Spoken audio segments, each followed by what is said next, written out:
Phoenix squad in his tunnel. Guard. Watchtower empty. Compound is quiet. When the call comes, who goes first?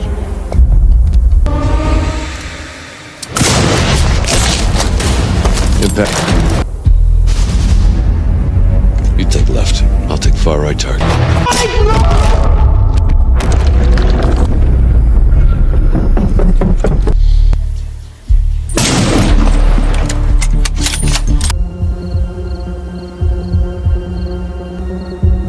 You take him out now. You have yours. Now shoot.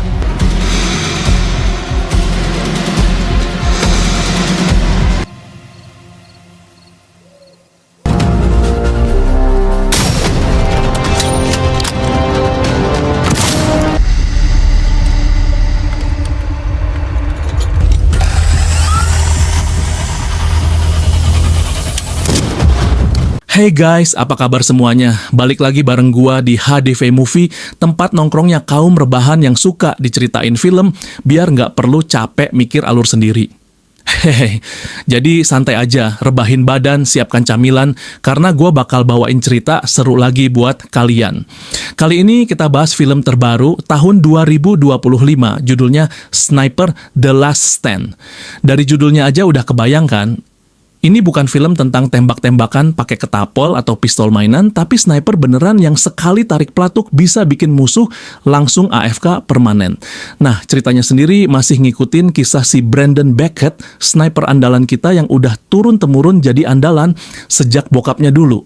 Kali ini dia bareng Agent Zero harus ngehentikan seorang pedagang senjata kelas kakap yang mau ngelepasin senjata super berbahaya. Jadi bisa dibilang ini bukan cuma soal jago nembak, tapi juga soal strategi kepemimpinan dan tentu aja drama pertempuran yang bikin jantung dak-dik-duk. Oke, itu sekilas sinopsisnya. Tenang aja guys, gue bakal bawain cerita lengkapnya sampai habis, jadi pastikan jangan kemana-mana. Film ini dibuka dengan suara percakapan lewat radio antar pasukan yang lagi nyusun strategi. Di sebuah tanah lapang yang sepi, terlihat seorang sniper udah siap sedia, matanya ngintip lewat scope sambil mantau musuh yang lagi berjaga. Serius banget gayanya, kayak lagi main PUBG tapi versi nyata. Bedanya kalau di sini nggak ada tombol respawn. Don't see them go down. What's the order of shots? Haji guard, and the alarm gives me time to hit both before they can reach it.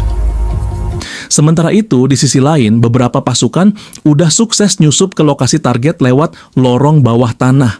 Kayak tikus ninja gitu guys, masuk diam-diam tanpa bikin suara. Nah, misi mereka kali ini lumayan berat, bukan cuma sekadar ngambil parcel atau COD-an. Target utama mereka adalah seorang mafia senjata kelas kakap bernama Riker Kovalov. Si Kovalov ini dulunya orang dekatnya Perdana Menteri yang bernama Diaz. Tapi bukannya jadi pejabat teladan, dia malah kepikiran bikin senjata pembunuh massal yang super berbahaya. Nama senjatanya Angel Maut. Dari namanya sih kedengeran indah, kayak bidadari, tapi isinya jelas bikin merinding, sekali dilepas bisa bikin banyak orang langsung goodbye dunia. Jadi jelas kalau misi ini gagal, dunia bisa kacau balau. Dan kalau berhasil, ya paling sniper kita bisa dapat bonus kopi sama medali lah. Film berlanjut dengan komunikasi intens lewat radio. Di satu sisi ada tim Phoenix, yaitu pasukan yang lagi merayap lewat bawah tanah. Di sisi lain ada duo sniper andalan kita, Brandon Beckett dan rekannya si dingin tapi gokil, Agent Zero. Tugas mereka jelas, membersihkan jalan biar tim penyusup bisa meluncur mulus tanpa harus digangguin penjaga. Begitu komando diberikan, dor, peluru sniper melesat kayak pesawat jet. Dan bener aja, musuh penjaga langsung ambruk sebelum sempat bilang, siap komandan. Dari sini kita langsung disuguhi adegan tembak-tembakan seru. Sniper kita dari jauh ngecover, sementara tim penyusup dari lorong bawah tanah mulai kontak senjata di dalam markas. Jadi kayak kerja sama dua maut. Yang satu ngegas dari dalam, yang satu nge-clear dari jauh. Kalau ibarat game, ini kayak mabar perfect. Nggak ada yang jadi beban tim. Semua punya peran. Dan tentu aja, makin lama tembakannya makin intens. Musuh berjatuhan satu-satu, tapi kita juga deg-degan nontonin, takut ada yang kedetek dan misi buyar. Untungnya, Brandon dan Zero ini bukan sniper kaleng-kaleng, sekali bidik pasti kena. Nggak pakai drama miss you shot kayak kita kalau main game FPS sambil ngelak.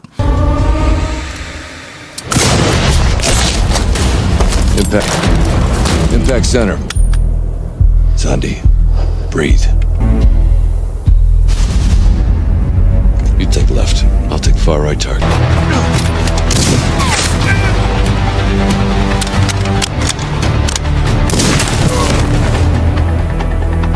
This is Overwatch.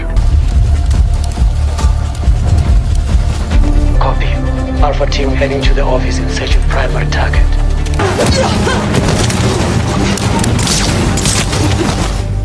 Clock's ticking.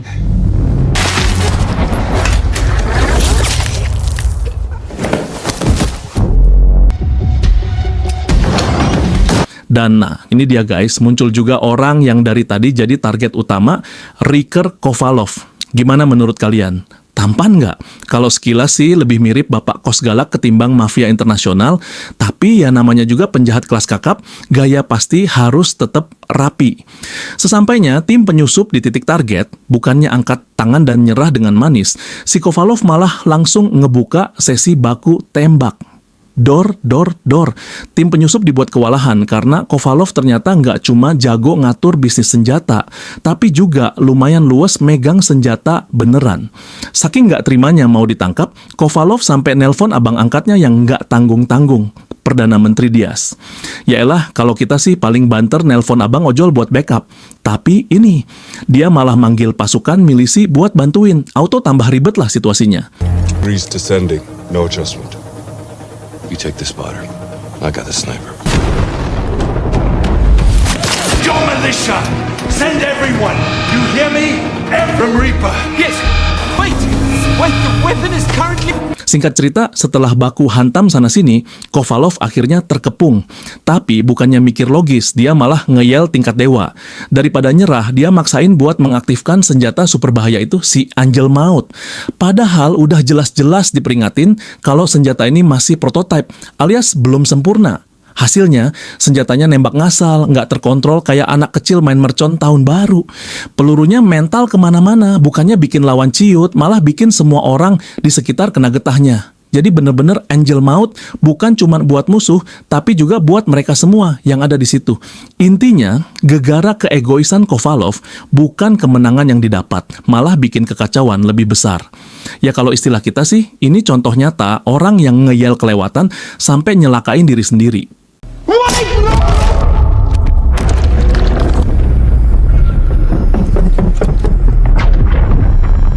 Setelah kejadian kaos barusan, film langsung geser ke transisi dengan tulisan 48 jam sebelumnya. Jadi kita dibawa flashback buat lihat gimana semua ini berawal. Di sebuah tanah lapang, sebuah pesawat militer terlihat siap mendarat. Ternyata pesawat itu membawa orang yang udah kita kenal. Brandon Beckett, sniper andalan kita. Dia datang ke sebuah negara bernama Costa Verde untuk menjalankan misi khusus. Nah, begitu turun, Brandon disambut sama sosok penting, Panglima Bongani Modis. Ini adalah pimpinan kelompok tentara nasional Costa Verde. Orangnya berwibawa banget. Gaya jalan aja udah kayak komandan di game strategi. Tenang, tapi ngeri. Nggak lama, Brandon juga diperkenalkan dengan dua karakter penting lainnya. Nadia Abrams dan Casanova Diaz atau biasa dipanggil Nova Diaz. Nah, si Nova ini menarik banget ceritanya guys. Dia adalah keponakan dari Perdana Menteri Diaz alias abang angkatnya si Kovalov.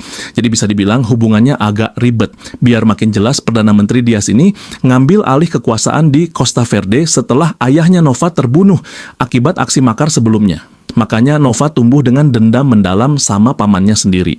Jadi kalau Brandon lagi serius mikirin misi sniper, si Nova ini dalam hatinya lebih fokus ke drama keluarga ala telenovela. Paman, suatu hari akan kubalaskan semua ini. Intinya, di sini kita mulai dikenalin sama tokoh-tokoh penting yang bakal bikin cerita makin rame. Ada komandan tegas, ada agen cantik yang bikin suasana lebih segar, dan ada anak muda penuh dendam yang siap bikin plot makin ruwet. Setelah sampai di Costa Verde, Brandon, Nadia, dan Nova dibawa menuju markas rahasia. Tempat ini bukan cuma sekadar markas biasa, tapi juga sekaligus jadi pusat persembunyian dan tempat buat nyusun strategi, bahkan latihan bareng untuk misi-misi yang bakal mereka jalani. Nah, sebelum lanjut, gue kasih sedikit background dulu ya, biar kalian makin ngerti. Jadi, si Panglima Bongani Modisen, atau biasa dipanggil Modise, ini bukan sembarang panglima. Dia punya rencana besar, mengumpulkan orang-orang pilihan dengan kemampuan khusus dari berbagai negara. Kenapa? Karena dia pengen memberontak melawan pemerintahan Perdana Menteri Diaz. Kenapa harus memberontak? Ya, karena si Diaz ini tipe pemimpin yang hobinya korupsi seenaknya sendiri, dan bahkan tega banget ngejual negaranya. Lebih parah lagi, Diaz bikin kesepakatan busuk sama si Kovalov. Jadi Kovalov bebas bereksperimen bikin senjata mematikan, asal dia nyuplai tentara pribadi Diaz dengan senjata gratis. Wah, win-win solution versi penjahat guys. Yang rugi ya jelas rakyat Costa Verde. Balik lagi ke markas. Disinilah kita mulai dikenalin dengan tokoh-tokoh penting lain yang bakal jadi satu tim sama sniper andalan kita, Brandon Beckett. Salah satunya adalah sosok yang dipanggil Rosie. I know about your father. He's a legend. Rosie? Who the hell is that?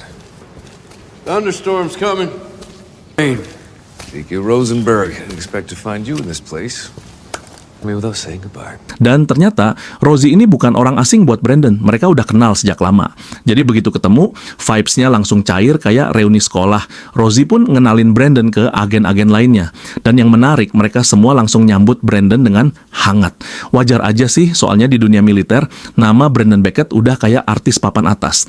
Track recordnya sebagai sniper udah mendunia, ditambah lagi dia anak dari sniper legendaris Amerika, Tom Beckett. Jadi bisa dibilang, bakat nembak itu emang warisan keluarga, bukan keturunan pesulap, tapi keturunan sniper.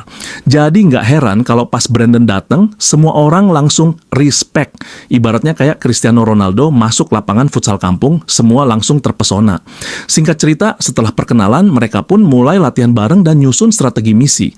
Suasana markas jadi rame banget, penuh semangat dan antusiasme. Ada yang serius banget kayak lagi ujian nasional, ada juga yang adu pendapat sampai kayak debat kandidat presiden. Semua demi satu tujuan, supaya misi nanti bisa berjalan mulus tanpa drama lagu sedih. Nah, di sini kita dikenalin sama salah satu karakter unik, Tabo Zondi. Dia ini penembak jitu lokal, tapi masih amatir. Kenapa amatir? Karena selama jadi sniper, Tabo belum pernah sekalipun membunuh musuh. Latihan dia sehari-hari cuma nembakin pohon pisang. Bayangin aja guys, pisang yang nggak salah apa-apa jadi korban. Bahkan kalung-kalung yang nggak berdaya juga dijadiin target. Kalau pisang bisa ngomong, mungkin udah demo minta perlindungan. Tapi jangan salah, Tabo ini punya latar belakang yang keren. Dia keturunan patriot sejati, dari kakek sampai bapaknya semua tentara, dan mereka gugur dalam pertempuran sebagai pahlawan negara. Jadi jiwa patriotisme udah ngalir deras di darahnya. Karena itu, Tabo pengen banget belajar langsung dari Brandon. Bahkan dia sampai kepo nanya, "Bang Brandon, udah berapa orang yang terkonfirmasi kena peluru abang?" Brandon yang cool langsung jawab bijak, "Bukan soal berapa banyak, Tabo. Tapi orang pertama yang gua tembak, itu yang gak akan pernah gua lupakan seumur hidup." Jawaban ini bikin suasana hening sejenak. Dalam hati penonton mungkin mikir, wah dalam banget. Kayak status galau di medsos tapi versi militer. Lanjut lagi, kita diperlihatkan suasana tim Phoenix yang lagi kumpul santai. Mereka saling bercanda, ngobrol, bikin suasana cair. Ibaratnya bonding time supaya nanti pas misi mereka udah sehati, bukan malah ribut sendiri. Di sisi lain, Modise sebagai pimpinan juga ikut turun tangan. Dia kasih arahan strategi dengan tegas dan mantap sambil memastikan setiap anggota paham perannya. Jadi bukan cuma sekadar kumpul-kumpul, tapi benar-benar pematangan rencana buat misi besar mereka melawan Kovalov dan Perdana Menteri Diaz. Questioning my strategy, Beckett? No, I have a family. There is no shame in supervising this out from afar. And shows the way. Leadership is an action. Understood. Malam pun tiba. Kita melihat Brandon dan Tabo Zondi melakukan pengintaian di markas musuh. Misi kali ini cuma mereka berdua karena memang dikhususkan untuk sniper. Di tengah suasana tegang, Brandon nyuruh Tabo buat mengunci target dan bersiap menarik pelatuk. Tapi Tabo kelihatan ragu. Ya wajar aja guys, ini pertama kalinya dia sebagai sniper harus bener-bener menembak musuh sampai mati. Tangannya gemetar, wajahnya pucat kayak mahasiswa yang baru pertama kali maju presentasi tanpa persiapan. Dengan berat hati, akhirnya dia tarik pelatuknya, klik. Ternyata senjata itu kosong. Brandon sengaja kasih senjata tanpa amunisi. Rupanya ini cuma latihan buat nguji mental Tabo.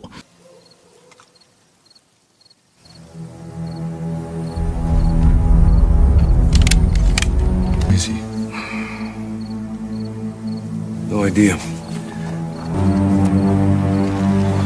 Tabo pun bingung dan nanya ke Brandon, "Bang, maksudnya apa sih semua ini?" Brandon dengan tenang jawab, "Jadi sniper itu bukan cuma soal nembak musuh. Yang paling berat adalah keputusan sebelum narik pelatuk." Waduh, dalam banget kan guys. Kena mental langsung si Tabo. Singkat cerita, pasukan khusus yang udah dilatih akhirnya bersiap-siap buat misi besar. Menangkap Kovalov sekaligus menggagalkan semua rencana jahatnya, plus ngumpulin bukti kejahatan Perdana Menteri Diaz. Dengan semangat membara, mereka naik mobil putih dan berangkat ke target. Nah, film langsung transisi lagi ke momen awal tadi, saat Angeln Maut diaktifkan. Keadaan kacau balau, pasukan Modise banyak yang tumbang berserakan, termasuk Kovalov sendiri yang terkapar. Dalam keadaan sempoyongan, Kovalov coba berdiri dan mau kabur. Tapi sebelum sempat lari, cekrek, ada senjata nempel di kepalanya. Ternyata itu ulah Kapten Wahab, salah satu agen setia Modisa. Belum sempat lega, muncul masalah baru. Info masuk, ada 100 orang pasukan milisi loyalis Perdana Menteri Diaz yang lagi jalan buat nge-backup Kovalov. Waduh, baru juga satu masalah. Ini udah nambah lagi. Maxim is just peace. Sonic wave weapon and pull the trigger. Dan masalah makin runyam, tiba-tiba Modisa ngeluarin darah dari hidung dan mulutnya. Satu persatu tim juga ikut tumbang. Efek dari senjata Angeln Maut ternyata lebih parah dari yang dipikirkan. Dalam hitungan detik, mereka semua game over. Tapi masalah nggak berhenti sampai situ. Agent Angel, si cewek berambut cepak yang juteknya luar biasa, mulai nuduh kalau ada yang salah. Dia curiga ke Agent Zero dan bahkan Kapten Wahab. Katanya, harusnya kalau kena ledakan, kalian juga mati. Kenapa kalian masih kembali hidup? Tuduhan ini bikin tim makin pecah, psikis mereka makin terguncang. Di tengah kekacauan, cuma Brandon yang masih bisa tenang. Ya wajar, sebagai sniper, dia udah ditempa buat tetap stabil dalam kondisi apapun, entah hujan peluru, badai, atau bahkan drama tuduh-menuduh kayak gini. Akhirnya, walau sempat diskak sama si cewek cepak, Brandon berhasil ambil alih komando. Dia bagi tugas, siapa yang jaga, siapa yang amankan area, siapa yang analisa. Semua akhirnya mau nggak mau ikut arahannya, karena cuma Brandon yang paling berpengalaman dalam kondisi darurat kayak gini. Brandon, Nova, dan Zero pun masuk ke dalam ruang laboratorium. Disitulah mereka mulai memeriksa senjata super mematikan ciptaan Maxim, tangan kanan si Kovalov. Senjata Angeln Maut yang katanya bisa mengubah jalannya perang, tapi juga bisa bikin semua orang, kawan maupun lawan, jadi korban. Setelah diskusi singkat yang lumayan bikin keringetan, akhirnya Brandon dan tim sepakat buat menghancurkan hard drive teknologi mematikan itu. Tapi sebelum dihancurin, mereka harus ngopi dulu datanya. Bukan ngopi yang pakai gelas guys, tapi copy file. Soalnya kalau langsung dihancurin tanpa backup, bisa-bisa dunia kelabakan kalau sisa data itu jatuh ke tangan milisi Perdana Menteri Diaz. Masalahnya nih, proses copy data ini makan waktu lama banget. Sementara Intel udah ngebarin kalau bala bantuan milisi buat si Kovalov yang padahal udah almarhum guys, metong di tengah jalan, lagi OTW. Dan kabarnya jumlah mereka bisa tembus 100 orang. Kebayang nggak tuh? Lawan segambreng musuh. Sementara tim Phoenix cuma tinggal segelintir orang dengan amunisi yang udah kayak isi dompet tanggal tua, seret abis. Saking kreatifnya mereka sampai ngumpulin barang-barang bekas buat dijadiin senjata darurat. Namanya juga film guys, logika taruh dulu, yang penting keren. Bahkan si Zodi udah siap nengkreng di atas, sniperan pakai gaya santai, teropongnya mantul kayak lagi ngintip tetangga pas jemur baju. Nggak lama setelah ngobrol bentar, Zodi ngasih kabar kalau musuh makin deket. Brandon langsung cabut ninggalin posisi Zodi. Bukan karena nggak peduli, tapi dia udah percaya banget kalau Zodi bisa jaga tim dari jauh. Brandon pun maju ke garis depan buat pimpin perang. Dan bener aja, nggak lama kemudian, rombongan truk datang. Bukan truk pisang, bukan truk cabai, tapi truk isinya pasukan milisi. Begitu masuk ke area markas, jebakan yang udah dipasang meledak. Salah satu truk langsung, boom, kayak kembang api tahun baru. Dari situlah pertempuran super nggak seimbang dimulai. Brandon dan tim dengan amunisi minim harus hadapi pasukan musuh yang jumlahnya bejibun, lengkap dengan peluru tanpa batas. Langsung deh aksi baku tembak pecah di sana-sini. Brandon dan kawan-kawan ngeluarin semua skill mereka. Zodi di atas nggak mau kalah, tarik pelatuk sekali, musuh tumbang. Pokoknya one shot, one kill. Nggak lama triple kill, lanjut maniak, bahkan sempet savage ala Mobile Legends guys. Kalau ada announcer pasti udah teriak-teriak, wiped out. Nggak cuma tembak-tembakan, tapi sampai adu jotos juga terjadi. Pokoknya laga penuh darah, keringat, dan sedikit akal-akalan.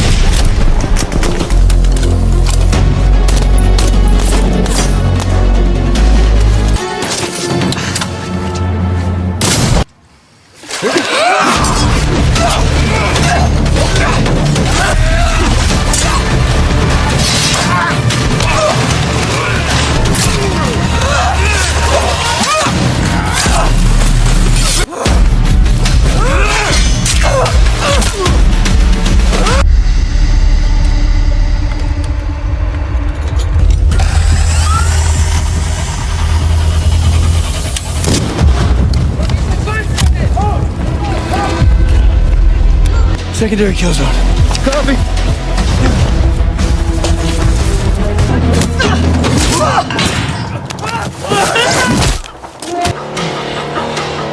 Setelah sekian lama, akhirnya proses copy data selesai. Tapi karena musuh terus berdatangan kayak nyamuk malam hari, satu persatu tim Phoenix mulai tumbang. Ada yang terluka parah, ada juga yang gugur di tempat. Sampai akhirnya tinggal Brandon dan Rosie yang terkepung, nyaris putus asa. Peluru habis, tenaga habis, mental juga udah goyang. Tapi di saat mereka udah siap pasrah, tiba-tiba jreng, pasukan kavaleri datang. Kayak film heroik banget, bantuan muncul di detik terakhir, bikin kita pengen berdiri tepuk tangan. Dengan kedatangan bala bantuan itu, pertempuran bisa dimenangkan. Brandon dan tim berhasil selamat, tapi dengan harga yang mahal. Dari seluruh pasukan Phoenix, cuma 4 orang yang tersisa. Brandon, Rosie, cewek cepak yang masih tangguh, dan si sniper andalan Jody. Nah guys, itulah tadi spoiler lengkap dari film Sniper, The Last Stand 2025. Pertempuran yang penuh drama, peluru beterbangan, sampai persahabatan yang bikin kita nyesek. Walaupun banyak yang gugur, tapi perjuangan mereka nggak sia-sia, karena dunia berhasil selamat dari ancaman teknologi gila itu. Oke deh, segitu dulu cerita kita kali ini. Kalau kalian suka dengan video spoiler kayak gini, jangan lupa kasih like, tekan tombol subscribe, dan nyalain lonceng notifikasinya biar nggak ketinggalan update film keren lainnya dari channel kesayangan kalian, HDV Movie. Sampai ketemu di video selanjutnya guys, salam rebahan, salam santuy, dan inget, nonton film itu lebih enak sambil ngemil daripada sambil mikirin mantan. See you!